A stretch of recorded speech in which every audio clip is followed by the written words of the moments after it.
He's definitely one for hobbies. Okay, well, I guess this is just the next hobby.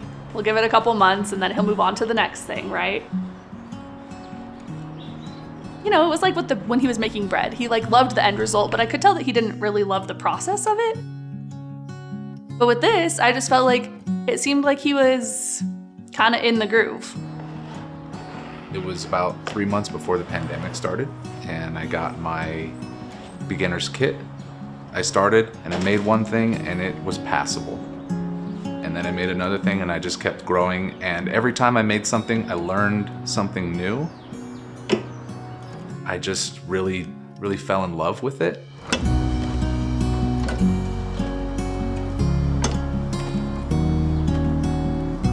When I first started, I was mostly making things for myself, my brother, my dad, my nephew. And then someone reached out to me saying, hey, I hear that you do this. I want you to make me this. I think the first thing was a belt. I had no idea how to price anything. I knew how to make belts, but I didn't know how to price my leather goods. So I think I sold that belt for like $25. I didn't know what I was doing. I was just so pumped that someone was like, will you make this for me? And I was like, absolutely. I was trying to convince him. I said, you're really good at this and you're making so much stuff. It's all taking over our house. Like, why don't we try to sell some of it? So we got into our first market at the ABQ Collective. I just remember both of us, we were so nervous, just went into it, no idea what to expect, like so unprepared. I still look back on those first markets with like a lot of fondness, and it's just been really fun to like progress both our products and our displays and the craftsmanship. Like I just feel like the whole thing has just evolved and grown in like just a really cool way. Oh my gosh, my green shell almost got me. I got first! How the hell did you get first? I don't know, but I did! Yes! Nice. That never happens. Wow, what a rush. I honestly don't know how you got first. I don't know either, because I was in third and then all of a sudden I finished in first. We met at work. We were both living in Las Vegas, Nevada at the time, working at a hotel on the Strip. I was the front desk manager at a hotel in Las Vegas, Nevada. She was the food and beverage manager.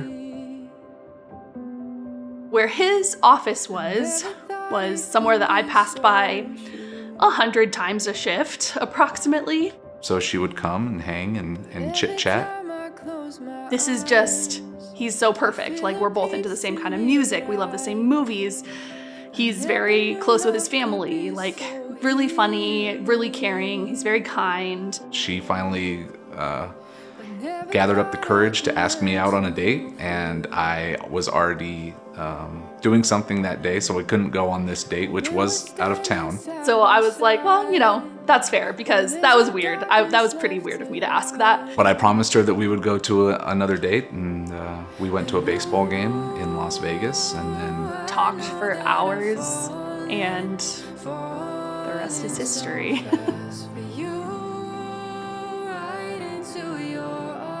I think we both kind of knew that it just felt right, and it just was right. You know, just every aspect of her was just how I just felt like I was home. So I give you my heart.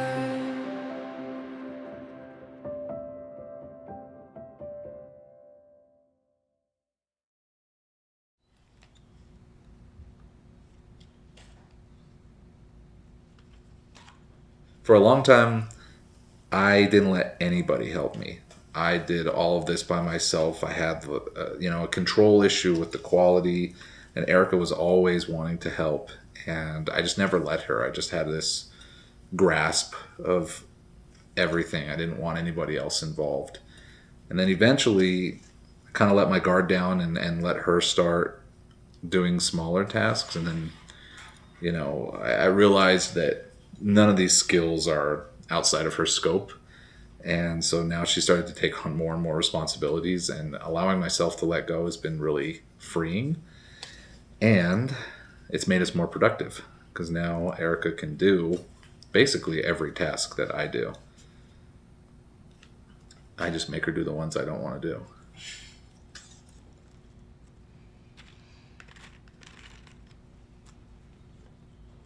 It hasn't been that long since I've been kind of doing this full time as well. And that was something that we started to realize a lot towards kind of the end of last year of we need to figure out like when we stop working, like work is done and now it's home time.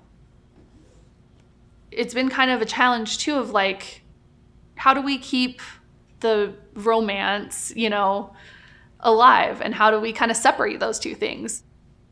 We try to set boundaries of like, okay, we're going on this date night and we're not going to talk about the business. The line started to blur a little bit where we were working so much because we're constantly trying to play catch up that, it was mostly our life was about the business. Being able to make that hard separation of this is work time and this is personal time is what's going to make us successful this year.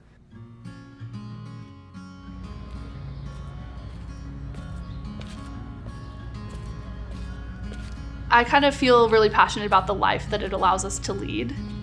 For us to have the flexibility to make our schedule and to travel to go see my mom or my sister and nieces, when I need to or want to, that means a lot to me.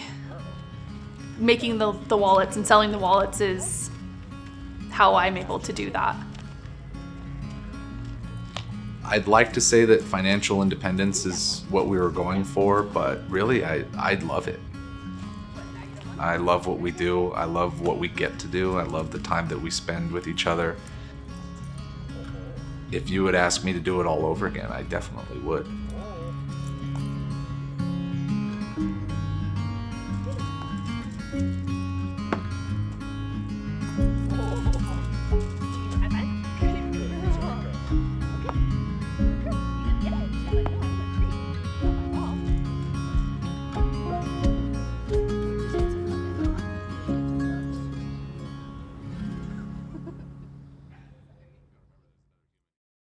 Is there someone or something that you are most grateful for to have in your life?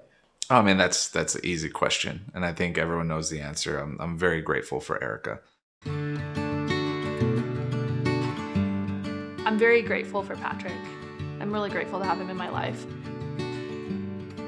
I feel like he has made me braver in pursuing things, in pursuing happiness, in pursuing things that I think are going to bring me closer to the life that I ideally want to be living. She believed in me and she didn't tell me no. She didn't say, that's not a good idea. That's not very financially stable. She was telling me that, no, you're ready. You need to just put yourself out there. And I am definitely most thankful for her because she's the reason we are where we are. I just can't really imagine where I would be without him. But I don't think it would be as good of a place as I'm in right now.